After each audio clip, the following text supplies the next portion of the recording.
I have snippets of a number of We things. have in studio with us one of our political analysts, Mr. Botsang Mula, joining us. A very good morning to you, sir. Thank you so much for joining us. Good morning to you, Kiyo, and good morning to the ANN7 viewers. I see you. Let me just give you like a minute just to catch your breath. It seems like you were rushing from where you came from. Yeah, anyway, I was supposed to have been here at 10, but the traffic is very horrible outside, and I managed to catch a glimpse of what was happening actually in the morning. Mm-hmm. The most important part also is I've noticed how the former ambassador, Minister Davies, as well as Rob Davies, the Minister of Trade and Industry, they've come to a situation whereby they are conceding to some of the faults, they are conceding to some of the errors, policy position which the ANC as a ruling party could have implemented, but they could not do it for various reasons, and as a party and as an organization, I am glad that senior leaders of the ANC are standing up and are saying, this is what we are supposed to have done and we didn't do it the way it's supposed to be done. So that sets a right tone for the policy conference to be able to can change, amend, as well as improve on whatever policies they may be improving towards 2019 and beyond for the next 5 years at least. So that set a positive tone, and I think if the organization can complete their policy conference in a tone that says where have we done wrong and where have we done well, and they will be able to come with policies that are better. But the people are complaining outside that the ANC has had better and good policies all along. The problem is implementation. And I think this should not be a talk show. We should go beyond the stage of developing as a nation good policies without implementing those policies, without making them reality, because then it poses a challenge and a question to the government of the day to say, with all these wonderful policies, the same as the constitution of the country, yet we are not developing as a country, we are not moving away from racial discrimination, economic exclusion, and so forth. So we hope that this time the organization, after being in power for over 20 years, they will be able to say, let us live and realize the policies that we met in NASREC and formulated. Now, one of the issues that came out this morning, I do know that you actually didn't catch the entire breakfast briefing. As you mentioned, you were stuck in traffic, but one of the topics that was mentioned was white minority capital, and the fact that white minority capital is not something that's necessarily negative per se. Now, for the sake of our viewers, how does white minority capital differ to white monopoly capital? I mean, there's a lot of terms that get thrown around, and why should it be viewed in a non-negative light? Well, look, terminology is playing places, and sadly, the ANC factions or divisions within the party are not coming up with a position that says what terminologies will we use. People are not comfortable. I've noticed that they should use the white monopoly capital, which was used, longer. Since 1962, the ANC has been talking about white monopoly capital. In 2007, Blatant Zimande from the SACP, which is the alliance of the ANC, mentioned white monopoly capital. But let us depart away from these terminologies. What is a fact in this country is white people are in charge of the economy of the country. They are dominating the ownership of the mineral resources of the country. They are dominating the capital of the country, the contracts of government. We look at the government which has been in power with policies to improve the lives of the majority black people since 1994. Yet the same government is doing business and contracts with white companies. Now, the term white minority capital comes from the fact that white people are in minority in this country. They constitute 10 or less % of the population demographics, yet they are in charge of all, majority of more than 90% of government contracts. They're in charge of more than 83% of land ownership, mineral resources, and so forth. So that's where the white, minority capital comes from. But it shouldn't matter. People should not confuse the masses on the ground with such terminologies and so forth. The bottom of the line is white people are in minority. White people are the owners of capital and they control the economy of the country.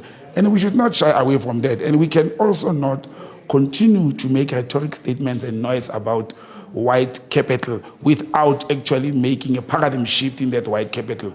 And in order to do that, what government needs to do is to invest on black capital, is to invest on improving the lives of people. I said on Wednesday evening, it doesn't help to focus on SMMEs and say black people must, end up being spaza shop owners. Black people must be street vendors. Black people must focus on small businesses like taxi industry and so forth. we should look at black people moving into bigger industries. They should move into farming. They should move into ownership of the land, minerals and resources of the country. This thing of reducing black people to spaza shops and small business in the country, it's actually demeaning and reducing the chances of black people to be industrialists and capitalists. You know, to be able to move into the manufacturing center. When are we going to see black manufacturing plants supplying government with whatever resources government may need to be able to do a business of the day? We look at education in the country, the supply of textbooks, the supply of stationery material to public schools. It is still predominantly white. So if we don't bring black people who are going to be printers, for example, not just stationery suppliers, printers of textbooks, developers of the curriculum for schools. We have so many great writers in this country who can rewrite the history that is being taught to our children at school, but they are not being used. Therefore, our children are being stuck with education that, in my opinion, it's inferior because the truth is not being told. Those who are in modern day economy neoliberalist, they write what suits them and what can make the status quo to remain. So if the ANC is serious about change and policy, they should change the heartbeat of the economy of this country, starting from education, coming to land ownership, as well as making sure that large black industrialists are being welcomed into this whole sector. And there's the policies that we should be talking about as a country. Now, we are also joined by Mielani Mkhabela, our political economist. A very good morning to Mielani. Thank you so much for joining us. Hi, and guest as well. Welcome to the discussion. Now, we're just talking about the Progressive Business Forum breakfast briefing that took place earlier on this morning. I know that you got to attend the breakfast briefing. What are some of the thoughts that you actually drew from when hearing from Minister Davies as well as Minister Mkhize? I think both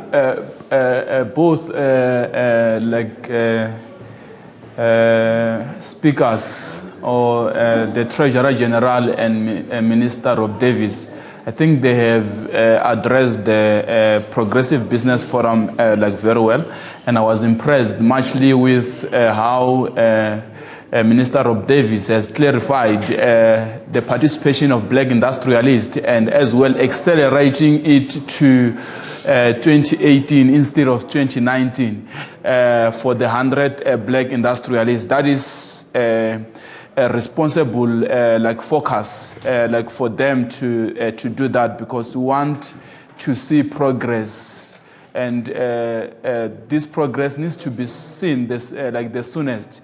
So the indication of agriculture, manufacturing of cables, it has been a critical aspect as part of the other things that he has indicated, and I felt that if probably a lot of engineers that are in that space can come up, because we have a lot of engineers that are having experience, to come up and avail themselves and partner with other strategic industrialists to formulate an institution, because formulating a black industrialist organization or a company, it will need a good arranger as well of such skills to come together, being sorted, and you see that there is capacity to come up with a product in its exact expectation. But on the other hand, we have heard the TG indicating that we need to collaborate with other African countries, and we need not to enter into the African market as the colonial system has used, but we need to see ourselves as rightful partners in this market. And I find it very sound, and it's a culture that I want South Africans to have when we get into other markets, because we need to be sustainable of those markets, and we need to ensure that there is good sharing between South African entrepreneurs and the rest of African market entrepreneurs. From 2013, as a financial markets analyst, we started to as well see that the rest of Africa markets profit was attractive more than more than local profits, and a lot of listed companies were were presenting good results because of exploiting the African market. And those are the things that if South African black like industrialists can partake as well in such markets, they will see themselves having a great IRR or interest like rate of like returns that like are far much better, and the investors will be attracted to that as well. Well, I hear what my colleague is saying, but coming back home, coming back to the policies at heart, one of, I looked at the list of the chairpersons of the who are going to chair the commissions within the next 2 days. And it's very disturbing. I know it's going to be very painful for South Africans to admit and accept that we have been divided along the color lines as a nation. But you look at how the ANC also developed policies, and I've observed that it's very disturbing. The ruling party is talking about radical economic transformation. Yet, when I look at the list of the people who are chairing the commissions, these are people who are more inclined to a neoliberal stance. You look at chairpersons of various financial and economic departments of government. It's people in the neoliberal stance and position, and that's not helping the country to be talking of radical economic transformation, yet you still have old mentality white people. I don't say the ANC should be a racist organization, but how do you go and make somebody who has benefited over years, and some have been in the liberation struggle, like Karl Niehaus and the late Joe Slovo and so forth within the African National Congress, but you cannot make white people to start thinking and making policy positions for black people. They should depart from that. And I know many will lambast me and stand up and say, but ANC is a non-racist organization. We have to be realistic. We have to tell the truth. I was listening on streaming as I was coming to the studio this morning. There's a white gentleman who's a former MK operative who was sharing stage with Dr. Zweli Mkhize. And he spoke about how black people cannot farm. You give them a tractor and cattle, livestock, they will lose one cattle for lobola and eat another one because they can't milk.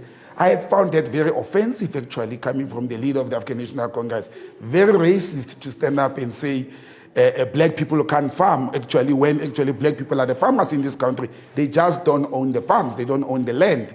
You see, that's the difference. It's like somebody saying we are drinking or consuming wine that is being produced by the Ruperts and white capital. All the wine in this country is owned and produced by white capital because they own the land. But who are the farmers? Who are the people doing the job on the ground? Who's milking the cow? Who is cutting the grapes and all? It's black people. So they cannot talk of skills transfer as if black people are unskilled. They should be able to talk about policies that are going to take those black people who have been doing this kind of a job for over 30 years. They don't have qualifications, they don't have capital, they don't have the means to rise and become farm owners themselves. And those are the policies we should be talking about. We should be saying black people are miners. 90% of people who go under the ground to mine the platinum, the diamonds, and everything is gone are black people.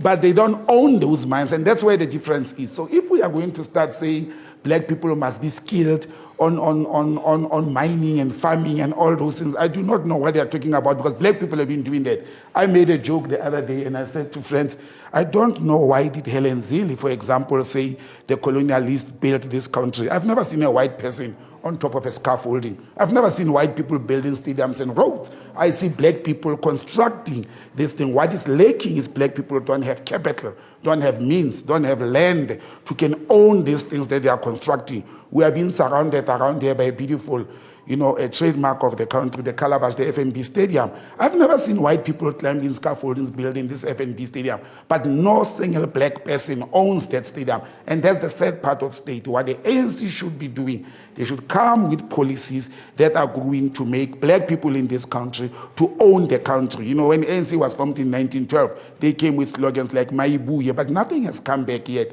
The land is still in the hands of the minority. The economy is still in the hands of the minority, mainly foreign minority. Because when we spoke of, in the last few years, foreign direct investment, and I've said to people, there's nothing called foreign direct investment. A foreigner can't just come and invest here without actually reaping the fruits and the benefits. Foreigners come and actually exploit and not invest and take profits and take them to international stock markets. We should depart from that. The Minister of Finance has started on the right tone, but the tone has subsided at the moment in order not to upset the market and international investors. We are already on a junk state, but like I've said before, the country is on a junk state not because we are a bad country. We are on a junk state. It is the rating companies are rating countries for their own satisfaction, for their own benefit, to determine whether to invest in that country, they will make profit or not. And that's how the junk status and the rating agencies work. So if we are not going to be radical as a country and come with a policy positions that will move from the status quo, that will take the country radically within a short space of time into transformation and economic change, we will be doomed because we are going to spend another 20 to 30 years, trying to transform the imbalances of the economy and the wealth of the country. That is not going to help. Look at the mining charter, for example. I mean, a very simple mining charter that is there to benefit communities, miners, which is the labor force, and also the workers within the mines itself, black opportunities, not 2-3 people like Mr. Ramaphosa or Mr. Motsepe being mine owners. We are talking about the nation owning the minerals and the mines of this country, and that position is being opposed. That position is even being challenged within the ruling party itself. So let me just get Mialani's closing statement on this particular topic before we toss back to the studio. Mialani, now in addition to the skills that Bozang has mentioned, that black people already have these skills, there was mention of adding new resources and also adding new skills to be able to actually empower people, and also working with the private sector and public sector working together to improve the overall condition of black South Africans. The issue of skills, I have been talking about it for a very long time. We can't speak about South Africa doesn't have skills now, while actually we already as well built the Gautrain. The Gautrain and the all Blue IQ projects were an arranger and a developer of a lot of critical skills, and the World Cup stadiums. There were great projects that had to do that. But one thing, last month I was reading a book on one of the recommender or preface on it. It was Harry Oppenheimer, who is a mining investor or Anglo-American, and then he said South Africa has skills. And I would like a lot of people to probably revise their minds, because reading old things. People in South Africa, they are used to read old data, and they don't refresh that data. So if they studied and graduate 1990, the data that they had 1990, they don't revise it. So if people can revise data and get new, fresh information about South Africa. South Africa has skills, and it's a lot of things that we have been doing over time. The challenge is very minor. It can be a lot of people are unable to get into the market because of the two economies that South Africa has, being the white economy and the black economy.